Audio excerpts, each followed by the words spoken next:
Muito bem, meus amigos, minhas amigas, continuando o nosso estudo, vamos entrar agora num dos princípios mais importantes do direito penal e que mais tem sido cobrado em prova nos últimos anos. É o princípio da insignificância. Ele é tão importante que nós vamos passar aqui algum tempo tratando especificamente dele, porque ele traz vários detalhes e é isso, as provas têm cobrado demais e nós queremos preparar vocês para as provas de concursos públicos. Então vamos lá, o que é o princípio da insignificância? Vamos colocar aqui na tela, porque o princípio da insignificância ele tem alguns sinônimos. Um deles, criminalidade de bagatela, infração bagatelar própria, são alguns dos sinônimos que tem aí o princípio da insignificância. O mais comum, mais utilizado é de fato como o princípio da insignificância, mas é importante conhecer essas outras denominações.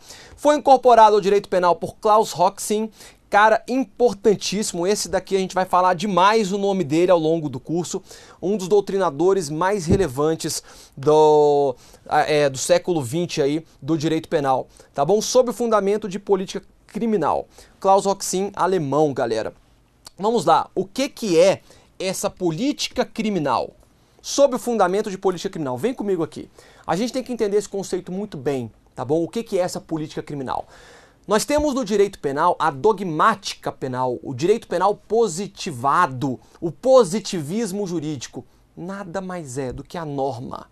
Quando a gente fala o direito penal dogmático, nós estamos falando da norma penal, é a lei penal, o código penal, é o direito penal posto, positivado, aquilo que está na lei, os artigos. A política criminal, ela vem como uma crítica.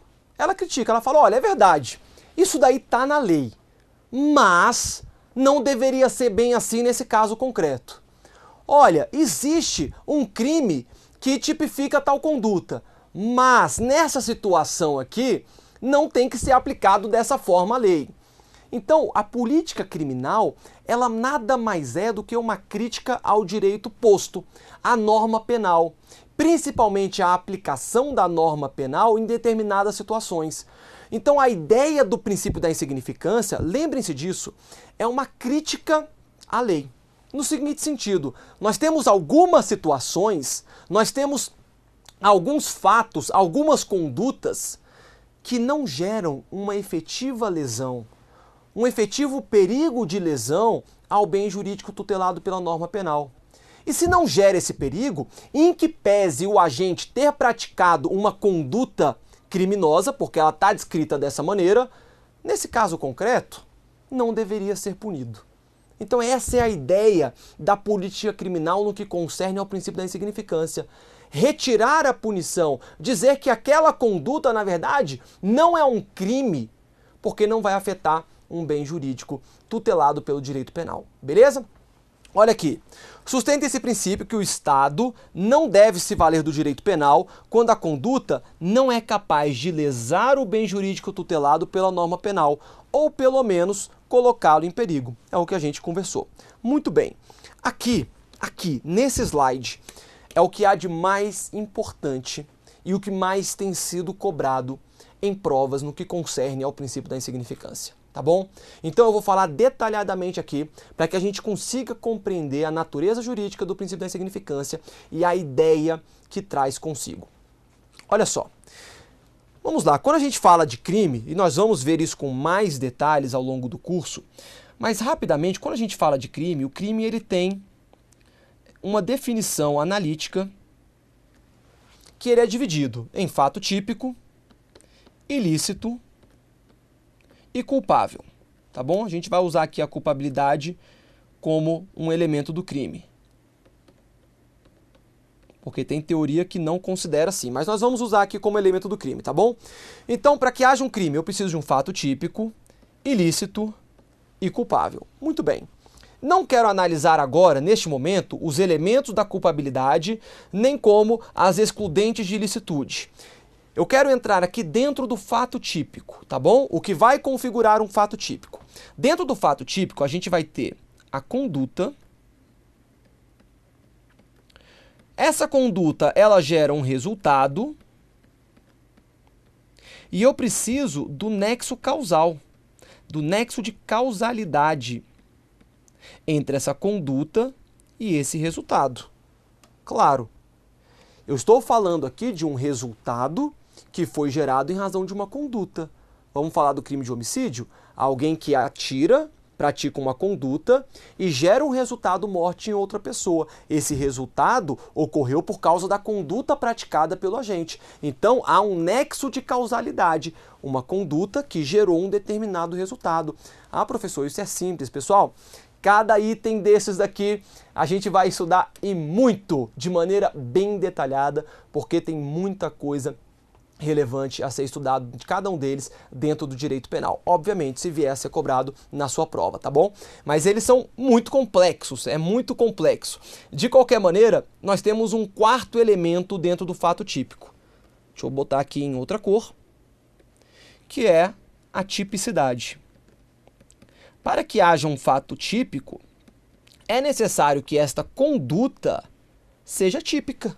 Ou seja, o que vai ser a tipicidade? Aquela conduta criminosa, ela tem que estar prevista em lei como um crime. É o que a gente já falou lá atrás do princípio da legalidade. Tem que ter uma sanção penal, tem que ter uma lei penal que tipifique uma determinada conduta como crime. Matar uma pessoa só é crime porque está previsto lá no artigo 121 do Código Penal matar alguém. Beleza? Só que a tipicidade, ela também não é tão simples assim. A tipicidade, ela tem duas formas de tipicidade. A tipicidade formal e a tipicidade material. Beleza. Professor, qual que é a diferença? É o que está aqui para vocês, olha, tipicidade formal e tipicidade material. Vem comigo. A tipicidade formal, ela vai dizer o seguinte: nós temos no Código Penal, nas leis penais extravagantes, leis penais esparsas, um fato típico descrito. Nós temos o tipo penal, que está descrito na norma penal. É o artigo 121 que vai falar matar alguém, o artigo 155, subtrair para si ou para outro em coisa alheia móvel, crime de furto. Então eu tenho lá a descrição da conduta. Haverá a tipicidade formal quando a conduta do agente se adequa, se subsume perfeitamente à norma penal. Se eu mato uma pessoa, eu não pratiquei lá o artigo 121, matar alguém? Sim. Se eu furto um pacote de biscoitos dentro de um supermercado, eu não pratiquei furto? Eu não subtraí para si ou para outrem coisa alheia móvel? Sim. Então, quando a conduta se adequa perfeitamente ao tipo penal, nós vamos ter a tipicidade formal. É crime, acabou. Ele praticou um crime. A conduta que ele praticou é exatamente ali, olha, tem um tipo penal que fala exatamente essa conduta que ele praticou. Ele praticou crime.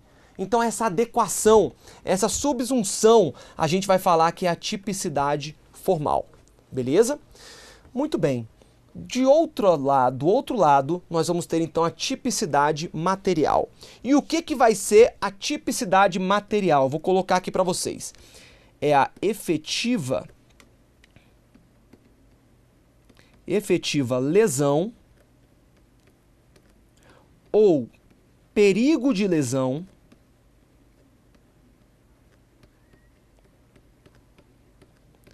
ao bem jurídico tutelado pela norma penal, protegido pela norma penal. Beleza? Muito bem. Vamos lá então, pessoal.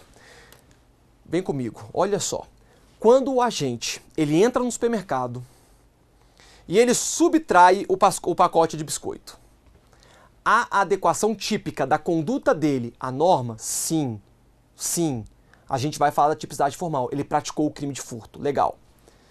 Só que, nesse caso, haverá a tipicidade material, ou seja, qual que é o bem jurídico tutelado pela norma penal quando a gente fala do furto? Está lá dentro do título de crimes contra o patrimônio. Crimes contra o patrimônio, logo, o bem jurídico tutelado pela norma penal é o patrimônio.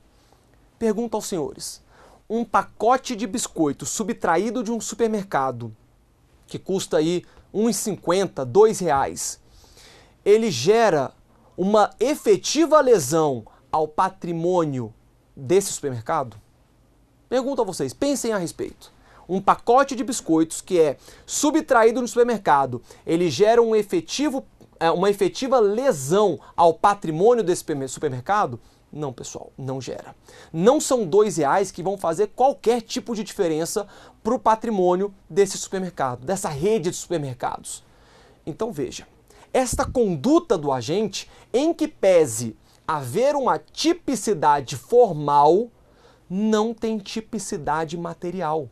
Em que pese se adequar perfeitamente, olha na tela, se adequar perfeitamente à norma penal, tem tipicidade formal, essa subtração do pacote de biscoito não gera uma efetiva lesão, tampouco gera um perigo de lesão ao bem jurídico tutelado pela norma penal, no caso aqui o patrimônio. Então veja, a ideia do princípio da insignificância é essa, é dizer que nós vamos aplicar o princípio da insignificância quando não houver tipicidade material. Logo, quando eu estou diante do princípio da insignificância, eu vou dizer que não há tipicidade material. E qual que é o problema? Qual que é o grande problema disso? Para que haja a tipicidade, é necessário que eu tenha tanto a tipicidade formal quanto a tipicidade material. Se eu não tenho a tipicidade material, logo eu não tenho tipicidade. E se eu não tenho tipicidade, logo eu não tenho fato típico. E se eu não tenho fato típico, eu não tenho crime. Essa é a lógica. Esta é a lógica do princípio da insignificância. Começa lá embaixo. Não tem tipicidade material. Se não tem tipicidade material, não tem tipicidade. Se não tem tipicidade, não tem fato típico. Se não tem fato típico, não há crime. Beleza, galera? Lembre-se disso. Isso daqui não tem caído em prova. Isso tem despencado em prova. Olha aqui então a natureza jurídica. Natureza jurídica do princípio da insignificância. Causa supralegal, porque não está previsto expressamente em lei, de exclusão da tipicidade. Causa supralegal de exclusão da tipicidade. Pegou, galera? Pegou? Então vamos fazer aqui umas questões. O princípio da insignificância funciona como causa de exclusão da culpabilidade. Acabou. Você já sabe que a questão está errada. Prova aí de delegado. Você já sabe que a questão está errada. Ela está falando que o princípio da insignificância vai excluir, olha aqui, ó, a culpabilidade. O princípio da insignificância não tem nada a ver com o excludente da culpabilidade. Então aqui você já sabe que está errada a questão. Sendo requisitos de sua aplicação para o STF a ofensividade da conduta, a ausência de periculosidade social da ação e a inexpressividade da lesão jurídica. Questão errada.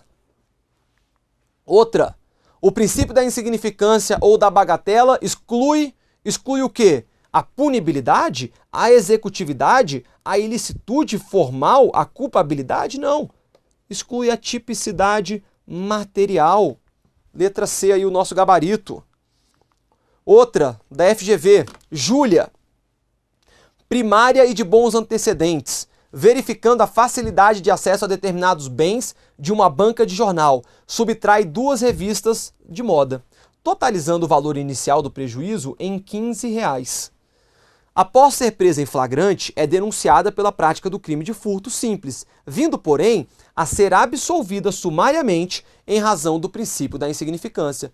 De acordo com a situação narrada, o magistrado, ao reconhecer o princípio da insignificância, optou por absolver Júlia em razão da... Se ele absolveu a Júlia em razão do princípio da insignificância, vamos lá, a tipicidade da conduta, causa legal de exclusão da ilicitude, causa de exclusão da culpabilidade, causa supralegal de exclusão da ilicitude, extinção da punibilidade? Não. Em razão da atipicidade da conduta.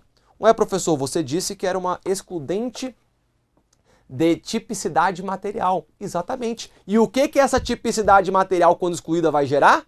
Vai gerar a atipicidade da conduta. Não será um fato típico, não terá tipicidade. Logo, é a atipicidade da conduta. Tranquila questão aqui também, gabarito, letra A. Eu trouxe questão de delegado, de defensor público, de técnico judiciário, e eu poderia continuar trazendo questões aqui de diversas áreas, de diversas esferas, policial, judiciária, de concursos do Legislativo, de concursos da Fazenda, concursos fiscais, seja qual for a área, pessoal. Isso daqui despenca em prova, beleza? Muito bem. Princípio da insignificância, critérios doutrinários. Vamos lá, como é que eu identifico se eu posso aplicar ou não o princípio da insignificância? Olha só, primeiro, o valor do bem. Qual que é o detalhe em relação ao valor do bem? Não é simplesmente o valor, quanto que ele vale em dinheiro. Não, tem duas óticas aqui. O valor do bem, o valor econômico e o valor sentimental. Tá bom?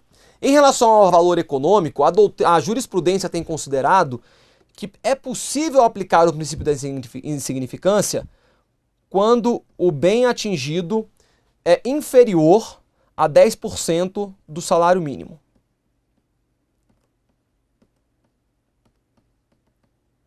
Vem comigo. Pessoal, cuidado com isso daqui. Cuidado, tá bom? Eu trouxe essa informação para que vocês tenham uma base.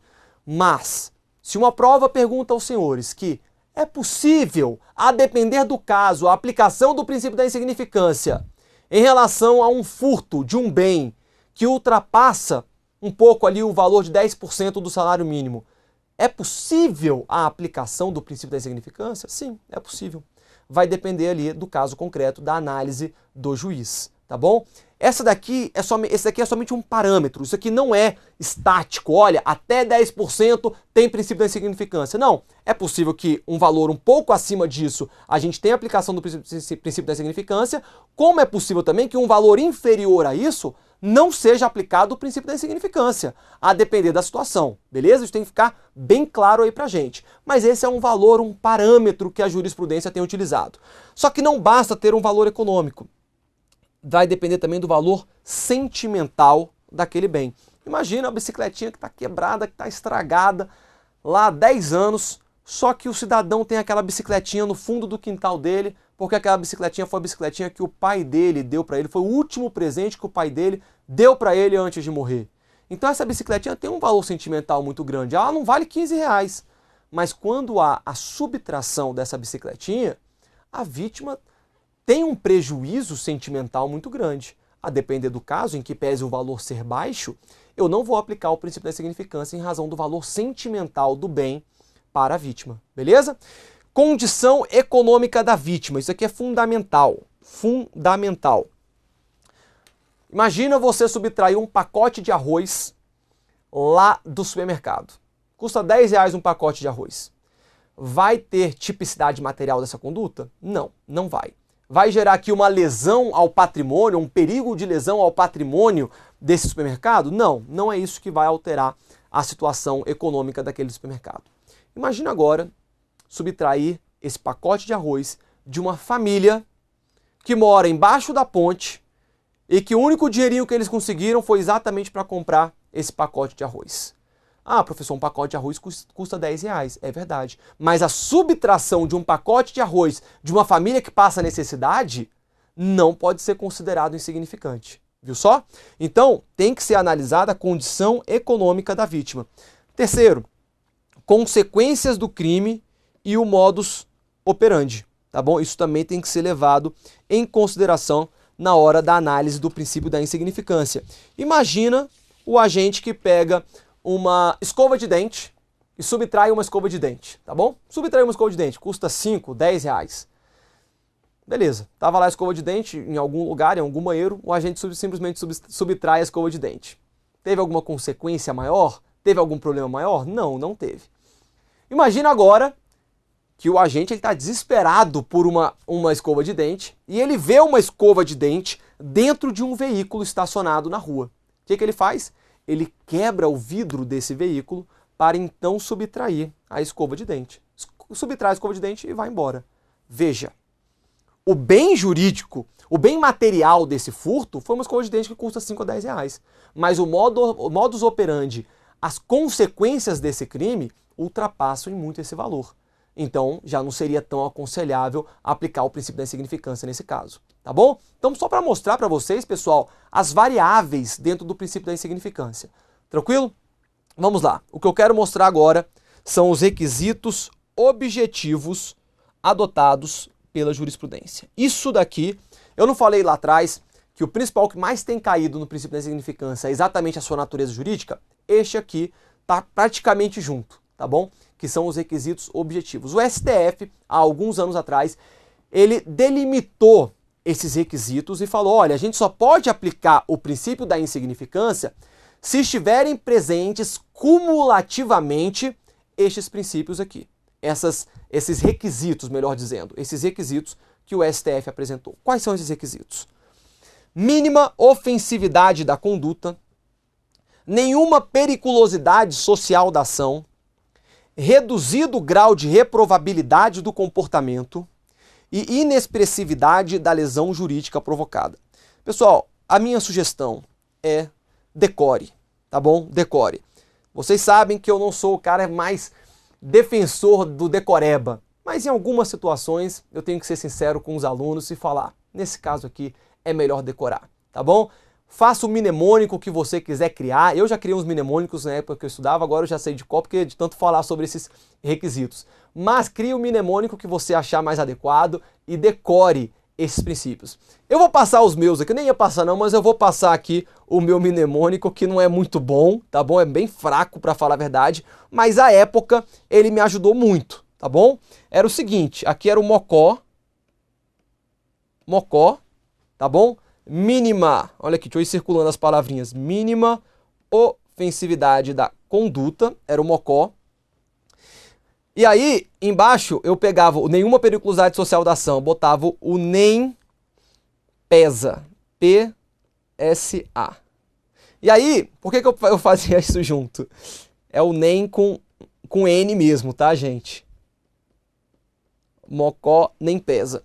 Então eu ligava essas duas ideias, o mocó nem pesa, porque eu lembrava do Didi, do Renato Aragão, que é um cara magro e tudo mais, mocó nem pesa, então é leve, né, um cara leve, essa daí era o mnemônico. Daí eu juntava esses dois aqui no mocó nem pesa e botava embaixo situações alheias. Uma delas era exatamente a regra, tá bom?